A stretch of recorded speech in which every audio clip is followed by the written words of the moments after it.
Hi, Spark Kids. Today we are continuing our study of Jesus and the lessons that he taught us. Sometimes he taught us by example and what was happening in his life. And I want to tell you a story that is actually truth. It's part of our history. And it's found in Matthew chapter 8. And I'm going to start reading at verse 23. It says, "Then Jesus got into the boat and started across the lake with his disciples. Suddenly, a fierce storm struck the lake with waves breaking into the boat. But Jesus was sleeping. The disciples went and woke him up, shouting, 'Lord, save us! We're going to drown!' Jesus responded, 'Why are you afraid? You have so little faith.' Then he got up and told the winds and waves to calm down, and they did. The disciples were amazed. 'Who is this man?' they asked. 'Even the winds and waves obey him.'" The disciples listened to all his teaching and watched a bunch of his miracles and watched him heal people. And we're going to continue to talk about that. But when something really scary happened in their lives, they even questioned, who is this guy? What can he do? What is he capable of? And you know what? I think that happens a lot in our lives. We don't always trust and we don't always seek the way that we should.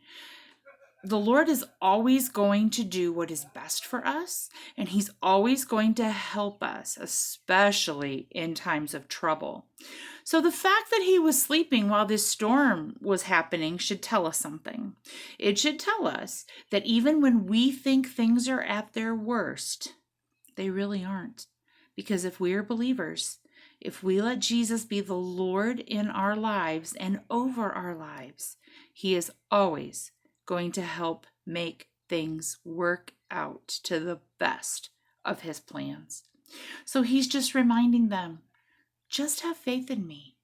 Even when the storms of life happen, even when hard times happen, even when it seems like everything is going wrong, we can trust that we serve a Lord and Savior who has our backs.